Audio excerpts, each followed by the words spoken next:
Friends, स्वागत है आपका मेरे यूट्यूब चैनल में। अगर आप छत्तीसगढ़ अनुरेखक भर्ती 2026 की तैयारी करें तो आज का वीडियो जो है काफ़ी इंपॉर्टेंट होने वाला है। आज के इस वीडियो में जो है सामान्य ज्ञान के इंपॉर्टेंट एमसीक्यू जो है करने वाले हैं, जो कि आपके परीक्षाओं के लिए काफ़ी हेल्पफुल होने वाले हैं। तो बिना किसी देरी के वीडियो शुरू करते हैं। चैनल पर नए हैं जरूर आपको सब्सक्राइब करना है, ज़्यादा से ज़्यादा शेयर करते जाने हैं। चलिए आगे बढ़ते हैं। यहाँ पर पहला क्वेश्चन है, भारतीय संविधान सभा की प्रथम बैठक कब आयोजित की गई थी? ऑप्शन देख सकते हैं, 9 दिसंबर 1946, 11 दिसंबर 1946, 26 नवंबर 1949 या 26 जनवरी 1950। तो भारतीय संविधान सभा की प्रथम बैठक कब आयोजित की गई थी? इसका राइट आंसर हो जाएगा ऑप्शन नंबर ए, यानी कि 9 दिसंबर 1946 को आयोजित की गई थी। ये जो बैठक है 9 दिसंबर 1946 को नई दिल्ली में हुई थी और इस बैठक में डॉक्टर सच्चिदानंद सिन्हा को सभा का अस्थायी अध्यक्ष यहाँ पर चुना गया था। इसके बाद जो है 11 दिसंबर को डॉक्टर राजेंद्र प्रसाद को क्या बनाया गया? स्थायी अध्यक्ष बनाया गया। इसी तरीके से पूरे व्याख्या के साथ सभी चीजों को यहाँ पर समझने वाले हैं। वीडियो जो है काफी इंपॉर्टेंट होने वाला है। अगला क्वेश्चन है, भारतीय संविधान के प्रारूप समिति के नए अध्यक्ष निम्नलिखित में से कौन से थे? डॉक्टर राजेंद्र प्रसाद, पंडित जवाहरलाल नेहरू, डॉक्टर भीमराव अंबेडकर, सरदार वल्लभ भाई पटेल। तो इसका राइट आंसर क्या हो जाएगा? ऑप्शन नंबर सी, यानी कि डॉक्टर भीमराव अंबेडकर। संविधान के निर्माण के लिए सबसे महत्वपूर्ण समिति यानी प्रारूप समिति थी और इसके अध्यक्ष डॉक्टर भीमराव अंबेडकर थे। इस समिति में उनके अलावा 6 अन्य सदस्य भी शामिल थे। उनको क्या बोला जाता है? इन्हें संविधान का जनक कहा जाता है।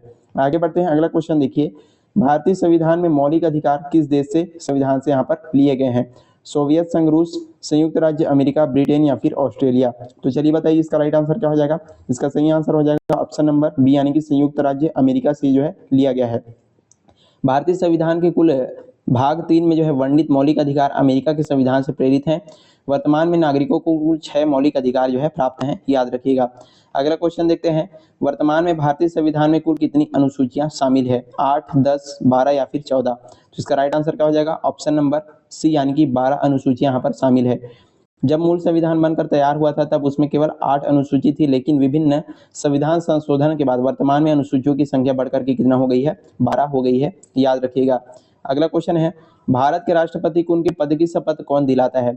भारत के उपराष्ट्रपति, भारत के प्रधानमंत्री, भारत के मुख्य न्यायाधीश या फिर लोकसभा अध्यक्ष। तो इसका राइट आंसर क्या हो जाएगा? ऑप्शन नंबर सी, यानी कि भारत के मुख्य न्यायाधीश। संविधान के अनुच्छेद 60 के तहत जो है भारत के राष्ट्रपति को सर्वोच्च न्यायालय के मुख्य न्यायाधीश पद और गोपनीयता की शपथ दिलाते हैं। उनकी अनुपस्थिति में जो है सुप्रीम कोर्ट के सबसे जो वरिष्ठ न्यायाधीश हैं ये जो है शपथ दिलाते हैं। अगला क्वेश्चन देखते हैं, किस संविधान संशोधन अधिनियम को भारत का लघु संविधान कहा जाता है?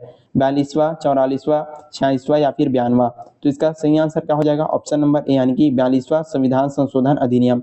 वर्ष 1976 में जो है 42वें संविधान संशोधन को क्या बोला गया है?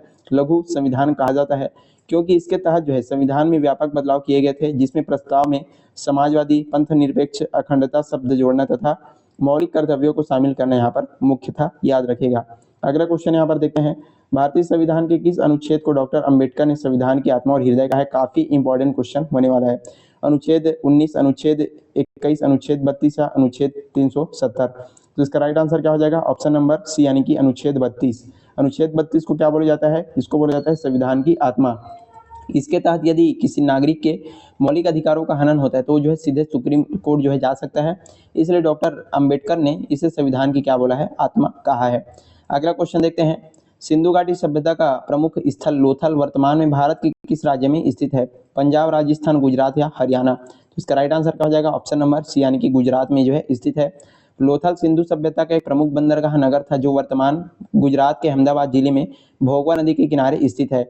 यहाँ से प्राचीन गोदीवाड़ा बंदरगाह के यहाँ पर साक्ष्य मिले हुए हैं।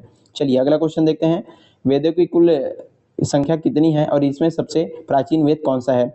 सामवेद, अथर्ववेद और ऋग्वेद और यजुर्वेद। तो इसका राइट आंसर क्या हो जाएगा? ऑप्शन नंबर डी, यानी कि ऋग्वेद सबसे प्राचीन है। वेदों की कुल संख्या कितना है? 4 है।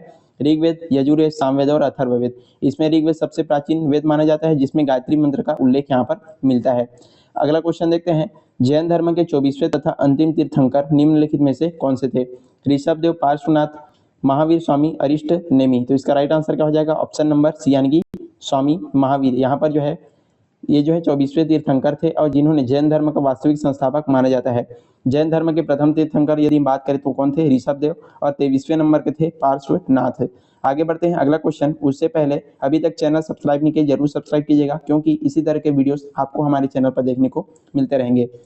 अगला बढ़ते हैं, बौद्ध धर्म के संस्थापक गौतम बुद्ध ने अपना प्रथम उपदेश कहाँ पर दिया था? बोध गया, सारनाथ, कुशीनगर, लुम्बिनी। तो इसका राइट आंसर क्या हो जाएगा? ऑप्शन नंबर बी यानी कि सारनाथ में इसको दिया था। ज्ञान प्राप्ति के बाद गौतम बुद्ध ने अपना पहला जो उपदेश है उत्तर प्रदेश के वाराणसी के पास सारनाथ में अपने 5 शिष्यों को दिया था और इस घटना को क्या बोला जाता है? धर्म चक्र प्रवर्तन कहा जाता है, याद रखिएगा। अगला क्वेश्चन है, मौर्य साम्राज्य की स्थापना करने वाले चंद्रगुप्त मौर्य के प्रधानमंत्री और प्रसिद्ध गुरु कौन थे? कौटिल्य, चाणक्य, उपगुप्त, भद्रबाहु, मेगस्थनीज। तो इसका राइट आंसर क्या हो जाएगा? ऑप्शन नंबर ए यानी कि चाणक्य, कौटिल्य। चाणक्य जिनको कौटिल्य या फिर विष्णुगुप्त के नाम से जाना जाता है, चंद्रगुप्त मौर्य के गुरु और प्रधानमंत्री थे। उन्होंने क्या किया था? राजनीतिक और लोक प्रशासन पर आधारित प्रसिद्ध पुस्तक कौन सी लिखी? अर्थशास्त्र लिखी थी। आगे बढ़ते हैं, अगला क्वेश्चन है, भारत के इतिहास में किस राजा को भारत का नेपोलियन कहा जाता है? चंद्रगुप्त मौर्य, समुद्रगुप्त, महान, अशोक महान या फिर कनिष्क। तो इसका राइट आंसर क्या हो जाएगा? ऑप्शन नंबर बी यानी कि समुद्रगुप्त को क्या बोला जाता है? भारत का नेपोलियन। गुप्त वंश के महान शासक समुद्रगुप्त को उनकी महान सैन्य विजय अभियानों और कभी न हारने के कारण इतिहासकार वी.एफ. स्मिथ ने क्या बोला है? भारत का नेपोलियन कहा है। उनके सिक्कों पर उनको वीणा बजाते हुए दिखाया गया है। ये भी काफी इंपॉर्टेंट है कि क्या सिक्कों पर कौन से वाद्य यंत्र बजाते हुए दिखाया गया है, तो वीणा आपको याद रखना है। चलिए अगला क्वेश्चन देखते हैं, दिल्ली सल्तनत की प्रथम और एकमात्र महिला शासिका निम्नलिखित में से कौन सी थी? रजिया सुल्तान, चांद बीबी, नूरजहां, मुमताज महल। तो इसका राइट आंसर क्या हो जाएगा? ऑप्शन नंबर ए यानी कि रजिया सुल्तान। रजिया सुल्तान जो है मध्यकालीन भारत और दिल्ली सल्तनत की पहली और एकमात्र महिला शासिका थी। वह गुलाम वंश के सुल्तान इल्तुतमिश की बेटी थी और इन्होंने क्या किया था? 1236 से 1240 ईस्वी तक शासन किया था। अगला क्वेश्चन देखते हैं, पानीपत का प्रथम युद्ध जो है वर्ष 1526 में किनके बीच लड़ा गया था? अकबर और हेमू, बाबर और इब्राहिम लोदी, हुमायूं और शेरशाह सूरी, मराठा और अहमद शाह अब्दाली। तो चलिए बताइए इसका राइट आंसर क्या हो जाएगा? तो इसका राइट आंसर हो जाएगा ऑप्शन नंबर बी यानी कि बाबर और इब्राहिम लोदी के बीच लड़ा गया था पानीपत का प्रथम युद्ध। कब? 21 अप्रैल 1526 को जो है पानीपत के पहले युद्ध में जो है बाबर ने दिल्ली के सुल्तान इब्राहिम लोदी को हराया था और इसी युद्ध के बाद भारत में लोदी वंश का अंत हुआ और मुगल साम्राज्य की नींव पड़ी थी। आगे बढ़ते हैं, अगला क्वेश्चन देखिए, भारत में ग्रैंड ट्रंक रोड यानी जीटी रोड का निर्माण किस मध्यकालीन शासक ने करवाया था? अकबर, शाहजहां, शेरशाह सूरी, अलाउद्दीन खिलजी। काफी ये जो है इंपॉर्टेंट क्वेश्चन आपके लिए होने वाला है। इसका राइट आंसर हो जाएगा ऑप्शन नंबर सी यानी कि शेरशाह सूरी ने जो है इसका निर्माण करवाया था। सूरी वंश के संस्थापक शेरशाह सूरी ने जो है बंगाल से लेकर के पेशावर यानी कि वर्तमान जो पाकिस्तान तक जो है प्रसिद्ध सड़क ए आजम का निर्माण कराया था, जिसको हम आज क्या बोलते हैं? जीटी रोड के नाम से जानते हैं। अगला क्वेश्चन है, वर्ष 1857 के महान स्वतंत्रता संग्राम की शुरुआत किस सैनिक विद्रोह से और कहां से यहाँ पर हुआ था? बैरकपुर, मेरठ, झांसी या फिर कानपुर। तो इसका राइट आंसर क्या हो जाएगा? ऑप्शन नंबर बी यानी कि मेरठ से। 1857 की क्रांति की औपचारिक शुरुआत 10 मई 1857 को मेरठ छावनी के भारतीय सैनिकों से हुआ था। हालांकि इसमें पहले मार्च में बैरकपुर में जो है मंगल पांडे ने चर्बी वाले कारतूस के विरोध में जो है आवाज उठाया था। आगे बढ़ते हैं, अगला क्वेश्चन है, भारतीय राष्ट्रीय कांग्रेस की स्थापना किस वर्ष और किसके द्वारा की गई थी? 1885 ए.ओ. ह्यूम, 1905 गोपाल कृष्ण गोखले, 1885 महात्मा गांधी, 1947 जवाहरलाल नेहरू। तो इसका राइट आंसर क्या हो जाएगा? ऑप्शन नंबर ए यानी कि 1885 में ए.ओ. ह्यूम के यहाँ पर नेतृत्व में इसको किया गया था। भारतीय राष्ट्रीय कांग्रेस की स्थापना जो है 28 दिसंबर 1885 को बॉम्बे के गोकुलदास तेजपाल संस्कृत कॉलेज में हुई थी। इसके संस्थापक एक सेवानिवृत्त ब्रिटिश अधिकारी ए.ओ. ह्यूम थे और इसके पहले अध्यक्ष कौन थे? व्योमकेश चंद्र बनर्जी थे, याद रखिएगा। अगला क्वेश्चन है, जलियांवाला बाग हत्याकांड की दर्दनाक घटना को किस तिथि को यहाँ पर हुआ था? 13 अप्रैल 1913, 15 अगस्त 1919, 26 जनवरी 1920, 10 मार्च 1918। तो ये कब हुआ था? ऑप्शन नंबर ए 13 अप्रैल 1919 को हुआ था। अब पंजाब के अमृतसर में स्थित जलियांवाला बाग हत्याकांड 13 अप्रैल 1919 को जो है यानी बैसाखी के दिन डॉक्टर सैफुद्दीन किचलू और डॉक्टर सत्यपाल की गिरफ्तारी के विरोध में एक शांतिपूर्ण सभा हो रही थी, जहां पर जो है जनरल डायर ने क्या किया था? निहत्थी जो भीड़ है उस पर गोलियां चलवा दी थी। और यहाँ पर अगला क्वेश्चन देखते हैं, स्वराज्य मेरा जन्म सिद्ध अधिकार है और इसको मैं लेकर के रहूंगा, ये जो प्रसिद्ध नारा है किसने दिया था? महात्मा गांधी, बाल गंगाधर तिलक, सुभाष चंद्र बोस या भगत सिंह। तो इसका राइट आंसर क्या हो जाएगा? बाल गंगाधर तिलक। ये जो प्रसिद्ध नारा है गरम दल के नेता लोकमान्य बाल गंगाधर तिलक ने दिया था। उन्होंने जो है जनता में राष्ट्रवाद की भावना के लिए महाराष्ट्र में जो है गणपति उत्सव और शिवाजी उत्सव की शुरुआत भी की थी। और यहीं पर आज का हमारा जो वीडियो है समाप्त होता है। हमने काफ़ी इंपॉर्टेंट एमसीक्यूज आपकी परीक्षाओं के लिए बता दिए। आई होप आपको सारी चीज़ें अच्छे समझ में आ गई होगी।